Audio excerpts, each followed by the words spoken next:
Over 7,000 years ago, God gave us a libation. And now this divine beverage is brewed in every nation, on every continent, Except one. from far away to near. Humanity can all agree we love this thing called beer!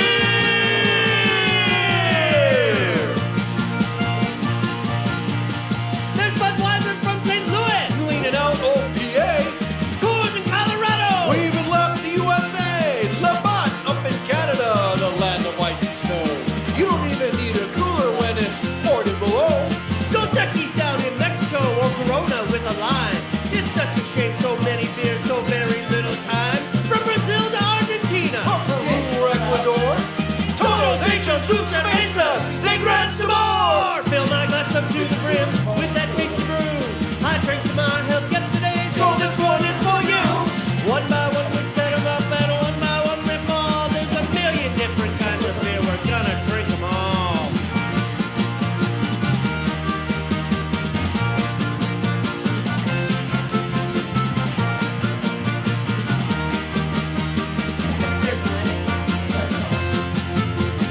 What about the Middle East? Well, that's where it all began. They say the first beer was brewed in modern day Iran, or Lebanon, or Jordan. Well, hey, they make beer too. Don't forget Gold Star in Israel. Who knew the Jews could brew? Oy vey. Cooey's in Australia. Or maybe causing drought. Try to keep up with the Aussies And you'll end up on your wall. Fill my glass up to the brim with that tasty brew. I drank to my health yesterday, So this one is for you. one by one we set them up, and one by one they fall. There's a million different kinds of beer, we're gonna drink them all.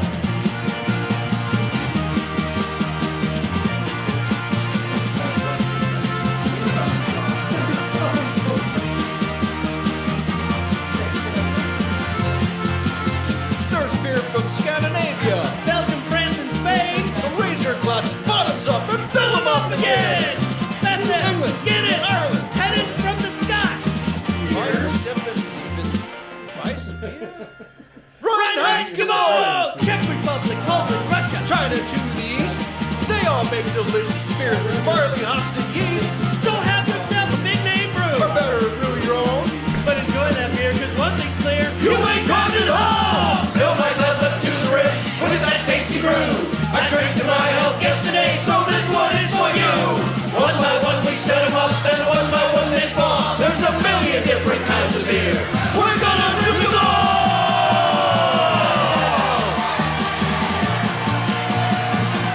Drink! Cheers! Cheers! Drink! So original. Cheers! Slanja! Slancha! Not Ireland! Slancha from Ireland! That's right. May the devil know you're not dead. Oh, why I screwed that one up. But it's hard for a German to be an Irish guy.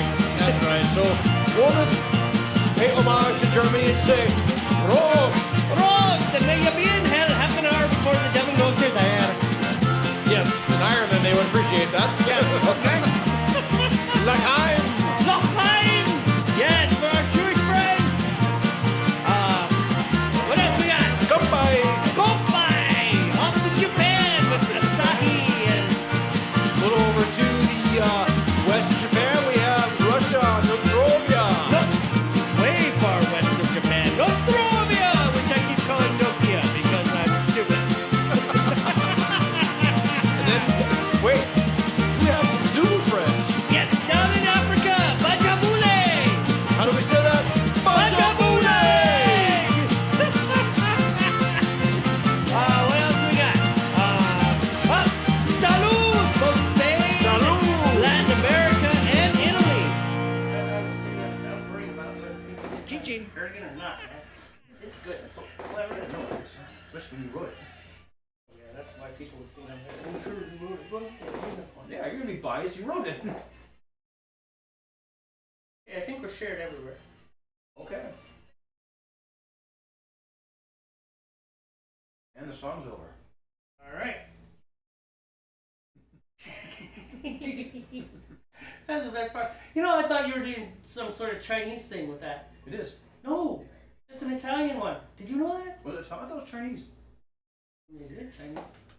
I thought you like off of Ching Chong Say, off of Men in Tights and something.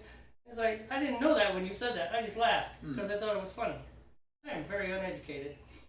Anyways, welcome to another episode of the Northwest Brewmeisters. I'm Jamey. I'm Jamey. I'm Steve. It was catching our own broadcast. I was like, oh, I'm hearing you just say that. I'm Steve. And we are two guys from the Pacific Northwest who like beer. Think you should too. All right. And so far things are going well. I was on time. We started relatively on time. I have my glasses, my phone. My devices are all charged fully. Right. Yeah, I'm thinking. Well, I smacked the packs. And nothing exploded? Nothing exploded on me this time, so. Alright, you're still not off the hook there, Wyes. I know, right? So yeah, we're drinking homemade smoky porter that Jamey made, what, 6 weeks ago? Yeah, for any of our Discord followers, you saw a small picture of that, which I cleverly got at an angle so you couldn't see how destroyed my kitchen was at the moment. Good stuff. Nice. So yeah, not tonight, it's Berkeley Daylight out there. We are drinking Jamey Smoky Porter, and I went and bought a 15-pack of Founders All-Day IPA. I am completely out of homebrew. It's a good thing I have a Mount Cream Ale going in the keg today after we get done with this little session here. I'll have beer again by next weekend. Plus what I bought, so all is not lost. We need to get a camera just for my flame. Just for my flame. Just so you can see it. Yes. So, Steve, go ahead and explain your ale. I put a little bit in the description. Steve's going for what I've changed. I got a name for The elusive IPA. the elusive IPA. Maybe that's what it's going to be called, the elusive IPA. Say, that might be worth it because it's like. So yes, I am going to try my IPA again. The reason I say my IPA is because it's a recipe I started designing for malt extract. My yeast is the same old Y Labs 1056 American Ale. However, my hop schedule is going to be a little bit different this time. I'm using all Cascade. I'm going to start at the 3-minute mark and put an ounce in every minute down to 0. And then I'm going to dry hop as well with a Cascade Cryo hop after it's been put in secondary. My bittering hops are Magnum, which I didn't use last time. Magnum was a recommendation of a former supervisor of mine who knows a lot more about brewing than I've ever known. And he recommended the Magnum hops for IPAs because they're neutral in the sense that they counter the sweetness of the wort, but they don't impart any kind of other flavors on this. So you're not getting anything woody or anything smoky or whatever, or citrusy. It's just kind of a neutral balancing of the sweetness without adding anything extra to it. So I'm going to do that again, and then this year use pure Cascade hops. Last time I used all kinds of different hops, including Chinook, which are very earthy and woody, and I think that might have been part of the reason that the IPA didn't quite come out what I wanted. So what I'm looking for is a kind of a West Coast IPA, just kind of a classic American IPA that's got Wait, you're talking like Wales and Cornwall? Or San no, Francisco? American IPA. A West Coast American IPA. We've only got two continents that really watch us. Yeah, England and an American West Coast IPA, where it's not sweet or juicy like a New England style. It's not hazy. It's just kind of a light gold color. Has that real strong hop aroma, real piney, kind of piney. Thick. Yeah, no, not super crisper. Thick. Yeah, a little more crisp. That was the problem with the very first one. Well, the first one was just so heavy and it was way too bitter. I used way too much bittering hops in it, and it just wasn't. It was not piney at all. It did not taste like an IPA. Even I agree. Yeah. I was like, you missed on this one. Kind of missed on that one. The second one was a little bit better. This time I'm dry hopping and then doing a flame out hop, so that should help with the hop character and the aroma a little more than how I did it last time. So that's the elusive IPA. I guess we've named it officially now. Whether it's a success or not this time around, it's going to be from henceforth. It is the elusive IPA. It's your beer, man. But So- it just seems like a really Well, no, appropriate that's a moniker good. for it. It was perfect because that's kind of how these things get named. It just like resurrection. It just kind of happened by accident, you know. We resurrected the beer. Oh, there it is, you know. So anyway, that's my beer.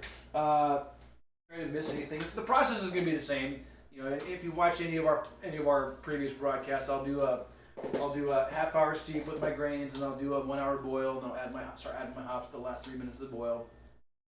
Well, at 60 minutes actually, when I'll add my bittering hops, and then at the last 3 minutes of the boil, I'll add my aroma hops.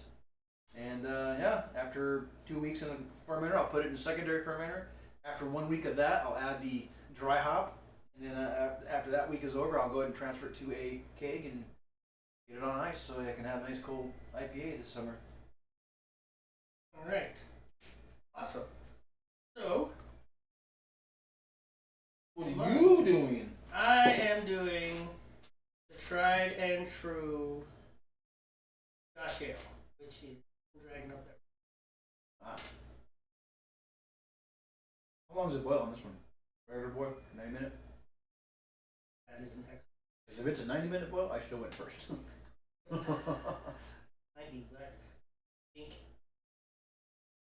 beer recipes. Beer recipes. Ale. It is a 90-minute boil. Well, I can start now. I can start now. Yeah. I didn't waste any time. I even nailed it, man. I got up to temp. I set my timer. So, all right. So, Scotch Ale. First Scotch Ale, which, if I'm ever greedy about beer, I can make this one because my wife doesn't like it. She says she doesn't like Scotch Ale. I think we just have to find the Scotch Ale that's right for her. So I'm using 1275 Thames Valley Ale yeast, which I chose for a reason. I don't remember what that reason was, but I overthought the heck out of this beer. I mean, it took me 2 weeks just to design the thing, staring at all these different things. So everything had a reason, but I don't remember them because it came out successful and I haven't changed, and it's like, all right, if I ever do another beer that I want to get really picky about, I'll do the same thing.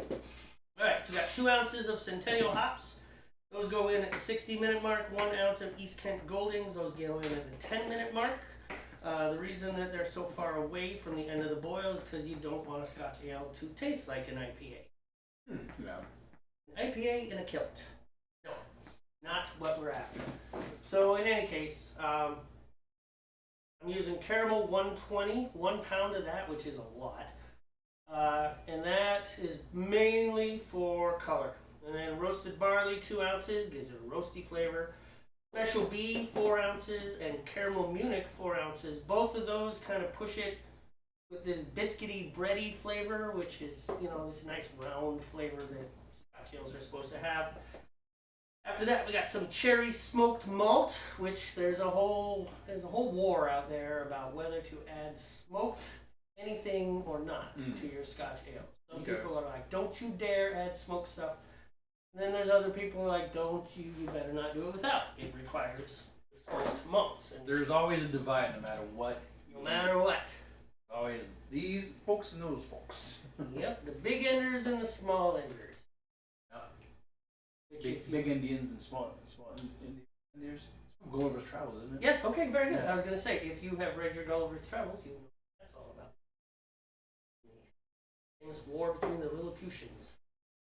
So in any case, same idea. I think that was it. Everything's an allegory. Everything's an allegory. This whole beer show is an allegory. Yes.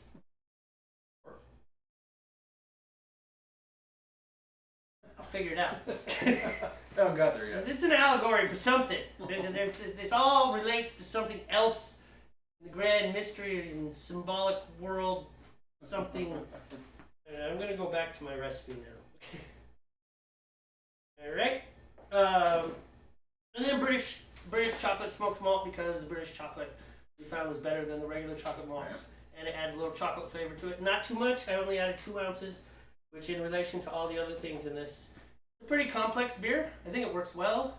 we had a discussion when we're making this beer, the difference between really complex beers and really simple beers, and it's like, is it really worth it to go that complex? And I was like, sometimes yeah, and sometimes no. It's like, can you taste that quarter ounce of whatever when it's stacked up against the other 15 ingredients? I don't think you can. Probably not. But sometimes it's the synergy and the synthesis of everything working together. Of course, the way to find out is taste it, pull out that ingredient that you think isn't doing anything, and if it dramatically changes, oh, that was important. I think it sucks about that is it just so much time in between making the beer and drinking the beer. It is. So you have to wait months literally before in some cases, before you can taste or not taste the change in the ingredient, Well, yeah, I mean, part of it is we make 5-gallon batches. I mean, this bugger's what? How much was it? It was like $70. Yeah, mine was 60. Yeah, so, I mean, that's not cheap for me. I mean, it's not going to break me. I'm not going to starve. It's still cheaper than buying 53 12-ounce bottles of Good Scotch Ale. Of a good Scotch Ale, yeah.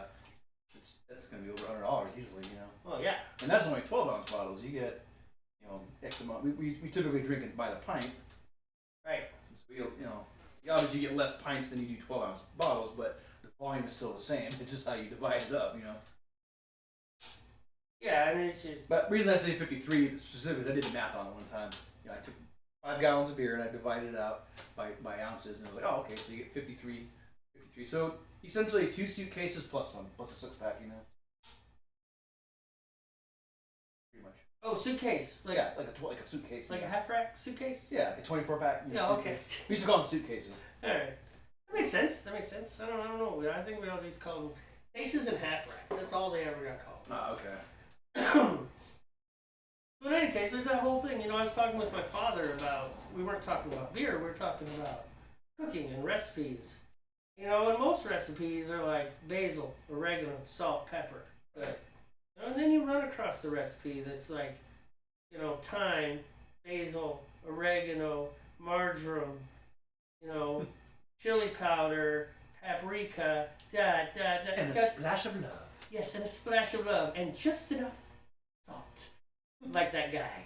The guy, he did the whole thing. That was his thing. I don't know what he was going for. He's the salt guy. I think he's gone now. He was like, all he did was meat. It's like, okay, well, that's cool. All right, cool. Come on, please. Anywho, he's like, I see those. Because my dad likes to cook. And he makes pretty much, I mean, it's not Southern, but he makes what you would call soul food, Right. It's designed to taste good. We are not... He's not too worried about precise measurements, right? He Right. just kind of goes with what he feels Just is good. enough. He said, Right. that is a measurement. I'm like, no. Yeah, no, I've been hanging out when your dad's made stuff and they were visiting. He cooked on the Dutch oven, so Yeah, he likes to Good do stuff, that iron pot, cast iron cooking. like Kevin cooking, Yeah, well, it is. It's a whole, but man, it is not just getting stuff hot and eating it. I mean, there's a whole science. It's like, all right, so we got to bring our charcoal briquettes. It's all charcoal cooking. Oh, okay. But it's all inside a cast iron pot, so you're not getting the smoke from the charcoal. But literally, he's like, "Chow." I'm like, "What?" He's like, "Get me 13 briquettes." I'm like, 13? Why don't we just pour a pile? He's like, "No, I need 13." All right, 1, 2, 3, 4, 5, 13. I gotta go wash my hands because I didn't use a glove. Like, all right, you got those? He's like, "Yeah, my hands are clean. Now I need 15 more." I'm using your tongs. Which ones? The ones that you're going to turn the pot roast with. Doesn't bother me. 1, 2, 3, 4, 5.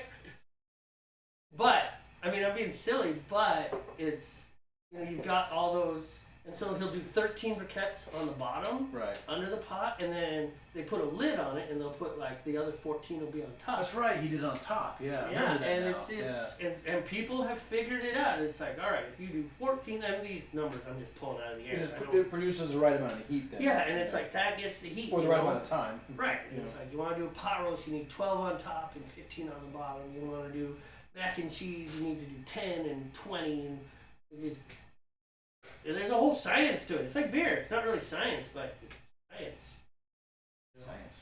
Science. Holy chemistry. Yeah, absolutely chemistry. 120, get there. All right.